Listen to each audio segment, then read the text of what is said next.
Quando nós recebemos o desafio aqui na Penha para organizarmos um comitê de inovação, a primeira coisa que nós pensamos foi em ouvir a comunidade escolar. Então, nós ouvimos funcionários, estudantes e a comunidade do entorno, porque a gente entende que inovação ela se faz a partir da coletividade. E quando a gente pensa em inovação, é muito comum associar sempre as tecnologias digitais. E a nossa intenção era justamente pensar, será que o domínio das ferramentas tecnológicas digitais garante que, de fato, nós nos tornemos uma escola efetivamente inovadora? Nós definimos as diretrizes de trabalho, que são as ações de bem viver e permanência, saberes decoloniais para inclusão e formação de professores, comunicação, letramento, estímulo à ciência e o diálogo e estreitamento das relações com a comunidade.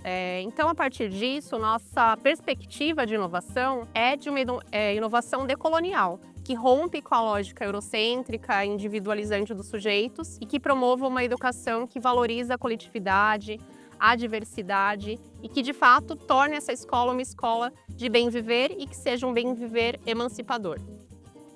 Para reconhecer e fortalecer as potências que nós temos dentro da unidade, nós criamos o Tinder da Inovação, uma plataforma que mapeia todos os talentos dos funcionários desta unidade. Para que nós fizemos isso? Nós temos um intuito muito simples: permitir que haja reconhecimento dessa potência e, acima de tudo, a troca desses saberes. Para permitir essa troca de saberes, nós criamos as oficinas Inova Junto. Nessas oficinas, os funcionários da unidade podem partilhar os seus saberes de maneira que outros funcionários se beneficiem dessas ações. A ideia, o intuito, é que isso vá para a sala de aula e que apareça no nosso cotidiano como inovações. Paulo Freire já nos alertava sobre a necessidade de uma educação que fosse libertadora, que respeitasse o saber popular e que não impusesse uma única forma de conhecimento. Uma escola amiga do território deve reconhecer a riqueza de experiências que cada estudante traz e usar isso como base para criar novas metodologias de ensino mais inclusivas, justas e transformadoras. Bom, então a partir dessa premissa, o Coletivo de Direitos Humanos, Diversidade e Inclusão, em parceria com o educacional da nossa escola, tem desenvolvido ações de formação e mobilização na comunidade escolar. Dessas iniciativas de formação, nós temos feito algumas ações com a Marta Gil e o André da Unesp, que falam sobre inclusão. Na perspectiva de atuar com a comunidade escolar, temos feito mobilizações por meio do Mês da Consciência Negra, o Mês da Diversidade e outras iniciativas que tiveram como fruto o trabalho nosso que foi aprovado no EduChere, o Congresso Nacional de Educação.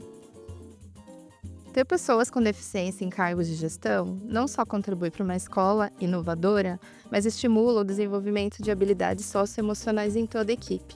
Além de promover ambientes mais inclusivos, também proporciona oportunidade de prosperar e aprender, pois a diversidade enriquece a sociedade como um todo, aproveitando o potencial de cada um, entende? Quando as equipes se tornam mais diversas, elas tendem a ter um olhar mais empático, uma comunicação mais fluida, resultando em uma comunidade escolar mais colaborativa e prepara os nossos alunos para um mundo cada vez mais plural. Essa integração entre os alunos e os funcionários não há o que falar.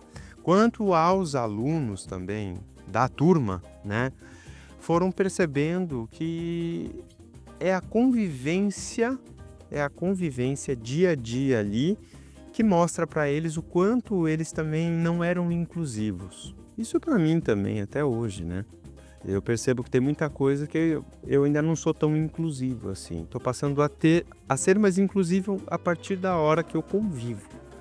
Que isso também é uma questão que a gente tem que pensar, porque inclusão não é só sobre você falar sobre ela, mas é principalmente conviver. Nós temos outros alunos com baixa mobilidade. Então isso também melhorou a percepção da nossa comunidade escolar, dos funcionários, de todos os colaboradores, junto a essas pessoas. Então a inclusão, ela é um fator coletivo, onde todo mundo é um sujeito atuante. Pode não ser ali, eu não sei fazer uma guia da pessoa cega, mas é não deixar um objeto no meio, A nossa unidade está tentando ser cada vez mais inclusiva, mas não só na pessoa cega, a todo mundo que apresente algum grau de dificuldade, algum grau de mobilidade, qual ela qualquer que seja. Também temos as formações, a gente teve uma formação, teve 2 cursos em si, né? Então, um foi baseado na lei brasileira de inclusão mesmo, o outro foi mais integrativo, né? Com a pessoa auditiva. Hoje a gente tem pessoa com baixa audição e surda também. Então, eu acho que hoje não são somente os alunos, é o todo. Hoje a gente tem funcionário, tem aluno, então isso é importante. Então, na outras escolas que eu estudei, eu não me senti uma pessoa inclusiva dentro das salas de aula, porque eu não tinha um material adaptado, eu não tinha um ensino igual aos outros alunos. Então, se eu ia fazer uma prova, era diferente. E aqui não, faço a igualdade.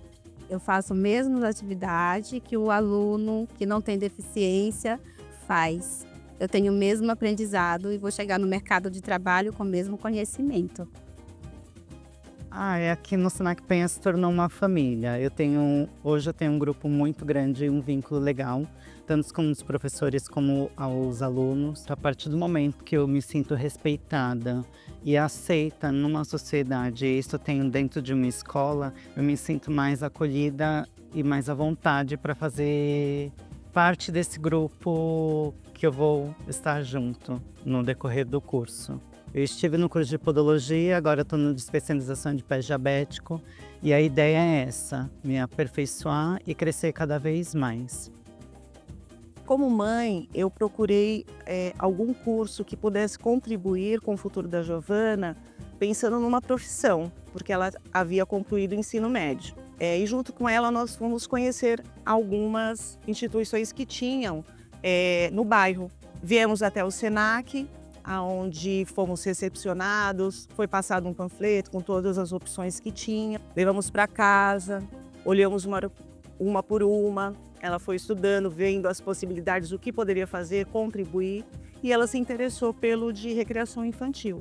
Aí ela fez, e logo em seguida ela se entusiasmou, quando tiver outra eu vou fazer, né? Aí falei, agora procura alguma coisa dentro do que você gosta, né, para dar continuidade. E no ano seguinte, ela viu que tinha o de cuidador infantil. Ela também se interessou, por coincidência era o mesmo professor, então ela já se sentiu mais segura, né? E contribuiu e continua contribuindo, né? Porque hoje ela consegue pensar no futuro, ingressar no meio de trabalho também. E eu acho que é de grande importância também no bairro, porque nós não temos muitas opções. E aqui, além de ser múltiplos cursos, eu acho que para uma sociedade, para o bairro da Penha, é muito importante, porque eles têm essas opções, né, variadas para a escolha. Porque na minha escola, quando eu tinha escola, aí, eu não conversava muito com as pessoas. E no curso eu comecei a conversar com as pessoas, dialogar, a gente começou a conversar sobre o curso e falar um pouco o que cada um sabia sobre o curso. Porque eu era mais fechada, eu não falava muito com as pessoas. Daí com o curso eu consegui mais conversar com as pessoas. Eu gostei dos cursos que eu fiz, né? Foi muito bom pra mim. E eu gostei também da turma, porque todos foram legais comigo, me incluíram nos trabalhos também, e é isso. Inclusão não é sobre ter todos em uma escola inovadora. É sobre garantir que todos tenham as mesmas oportunidades dentro desse ambiente escolar. Eu, como uma autista com comorbidades neurodivergentes, viver ferramentas, recursos, apoios necessários para que eu também tenha as mesmas oportunidades de crescimento e participação, faz com que eu me sinta muito mais pertencente a esse ambiente. Lembrando que é muito importante sobre a representatividade, né, do movimento social da pessoa com deficiência, sendo que os nossos estudantes, eles passam a nos ver como inspiração, porque a gente pode ser o que a gente quiser. Deficiente é o seu preconceito. O psicólogo escolar ele é mais um ator escolar dentro dessa instituição que vai estabelecer entre os profissionais que estão dentro dessa escola, mas também com os alunos, família, território, e mediando conceitos e mediando especificidades que são dentro da psicologia. E o que a gente pode refletir a partir disso? Por exemplo, psicólogo escolar em parceria com o professor, de certa forma, dar uma assessoria ou mediar conceitos que vinculem as habilidades socioemocionais, a valorização do sujeito enquanto pessoa, sempre pensando numa perspectiva que desenvolver a aprendizagem daquele sujeito é trabalhar com o desenvolvimento humano. O psicólogo escolar também ele pode partir de uma ideia de trazer a família para dentro da escola, né? O que a família espera que a escola faça além de socializar os conhecimentos acumulados pela humanidade, né? Então, valorização do sujeito, né? Trabalhar com os alunos também dentro de uma perspectiva que eles se sintam acolhidos pela escola, sobretudo na sua integridade e sobretudo, também na sua completude enquanto sujeito, né? No seu desenvolvimento cognitivo, mas também socioemocional, nas habilidades e competências que são interessantes para o seu desenvolvimento em determinadas fases também da sua vivência. Respeitar os saberes também, né? Os saberes, os conceitos que esse sujeito tem a partir da sua vivência com o mundo, né? A gente compartilha alguns saberes, aqui é um espaço de compartilhar saberes científicos, mas as pessoas elas também têm saberes próprios, pessoais, né? O papel principal do psicólogo dentro desse lugar é tentar, junto com os outros profissionais, fazer com que a escola ela seja um espaço onde o sujeito se sinta acolhido, se sinta à vontade, se sinta respeitado e se sinta, sobretudo, seguro de expressar suas emoções, de entender também que essas emoções elas podem fazer parte de um processo de comunicação, um processo também de adaptação ao espaço, mas também respeitar as emoções do meu colega, respeitar também a visão de mundo que ele tem, né, sempre no sentido de fazer um estabelecimento integrador. Baseando-se nos 4 pilares da educação propostos por Jacques Delors e a Unesco, aprender a conhecer, aprender a fazer, a viver juntos e a ser, priorizamos ações que promovam o bem viver no ambiente escolar. O bem viver envolve pertencimento e a criação de espaços onde todos possam ser autênticos. Implementamos iniciativas para fortalecer a convivência, adquirindo cadeiras, redes, esteiras, jogos. Em parceria com o coletivo do voluntariado, desenvolvemos o Mesa Compartilha, uma ação que incentiva a socialização e o compartilhamento de alimentos com o slogan "Ajude se puder, pegue se precisar". E essa ação está disponível nos 3 períodos para a comunidade escolar interna participar e se solidarizar com quem precisa.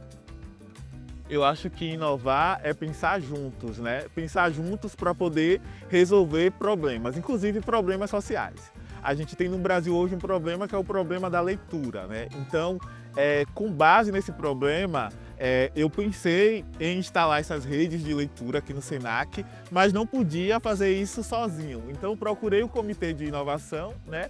E eles apoiaram essa ideia de instalar redes de leitura para poder proporcionar aos alunos um novo ambiente, uma nova forma de ler. Nós temos criado conversas com a comunidade escolar. Aprendemos que é impossível inovar sem ultrapassarmos os muros da escola. Uma escola inovadora é uma escola que dialoga com o entorno, que cria soluções pedagógicas, que reconhece os saberes do território e do pensamento coletivo. Só assim podemos promover um ambiente verdadeiramente democrático.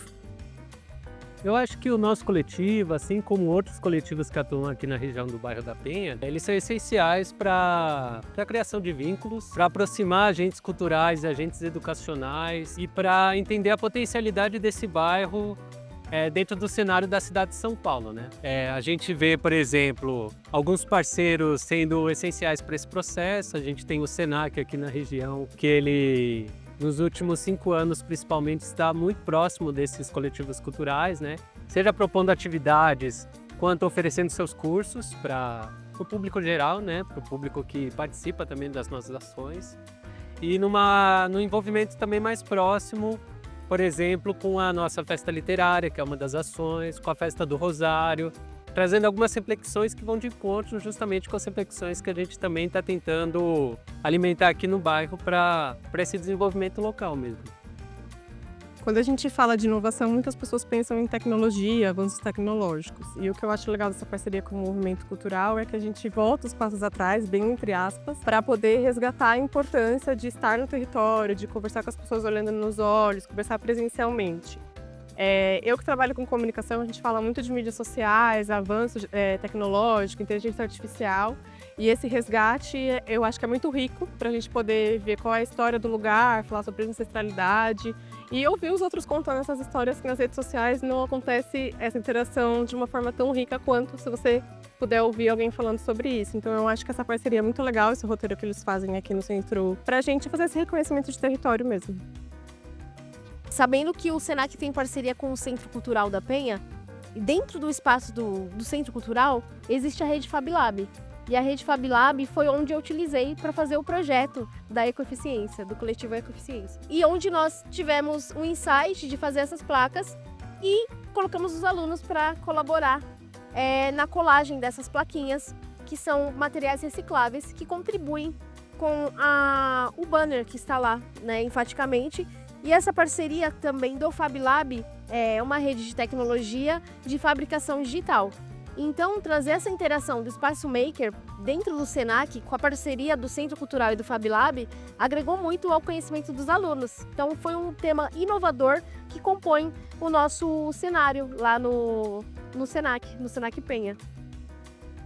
Empreendedorismo é um modo de pensar e agir sobre as oportunidades com criatividade e inovação para a geração de um valor individual e coletivo. Inovação, criatividade e atitude empreendedora são marcas formativas desenvolvidas em nossos cursos que propiciam aos alunos novas possibilidades no mercado de trabalho.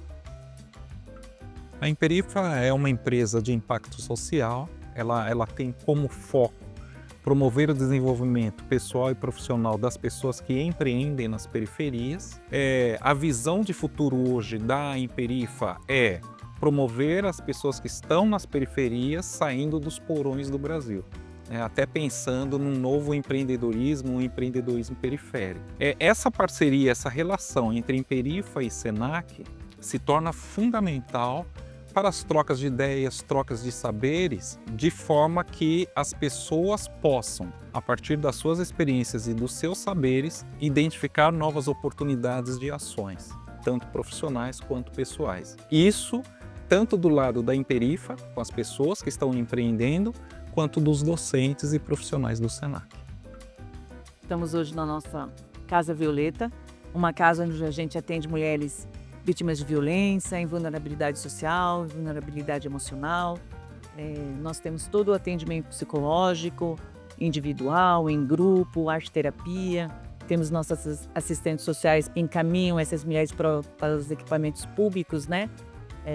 Para os programas de governo, enfim. E temos as advogadas, que dão todo o apoio e orientações jurídicas necessárias para que elas saiam de um momento de desemprego, de falta de renda, de violência, não estejam trabalhando e precisem da pensão, guarda dos filhos. Então, o Violeta se encontra nesse momento exatamente para que as mulheres possam entrar e sair inteiras para procurarem seus destinos cada vez mais felizes. Essa parceria com o Senac tem sido muito produtiva e acho que com resultados muito bons, né? Nós tivemos a oportunidade de fazer várias trocas com o Senac, estivemos lá em eventos, em palestras, falando para mulheres, né? Atingindo até um público maior. Um ponto muito positivo é justamente a gente conseguir atender até uma demanda do Senac em relação a dificuldades ali que a coordenação, que docentes muitas vezes perceberam ali entre as suas alunas, entre o seu próprio público. Então hoje a gente atende no serviço de psicologia alunas que foram encaminhadas pelo Senac, que ali no momento uma dificuldade, hoje nós já atendemos inclusive mães de alunos que nos procuraram, foram encaminhadas, né, pelo Senac e passaram pelo serviço jurídico, pelo serviço social e também pelo serviço de psicologia. Percebemos que muitas vezes esse direcionamento é parte importante desse trabalho, porque as pessoas carecem de formação, então uma orientação simples pode ajudar e pode trazer uma mudança efetiva, né, para a vida daquela pessoa. Quando a gente recebeu o desafio aqui na Penha de pensar sobre inovação, foi bem interessante como a gente percebeu que a gente já fazia coisas muito legais, mas que não eram tão intencionais, que não estavam tão conectadas ao desejo das pessoas e também ao nosso desejo. E aí, à medida que o tempo foi passando, a gente ficou um pouco menos assustado com essa ideia, entendendo que isso era parte do nosso trabalho, que isso era um olhar atento e focado para as coisas que realmente a gente queria que fossem diferentes, que tivessem a cara da nossa unidade. E pensando em ações para o bem viver, voltadas para a permanência do aluno, é que a gente começou a reunir uma série de ações que seriam importantes nesse momento. Esse exercício se tornou a nossa prática e agora fica muito mais fácil a gente falar sobre inovação e da gente conseguir juntos pensar em histórias, nas histórias dos alunos, nas nossas histórias e conectar isso ao território, fazendo com que a gente tenha muito mais repertório e muito mais chances de poder atuar para essa comunidade de um jeito mais legal e mais efetivo.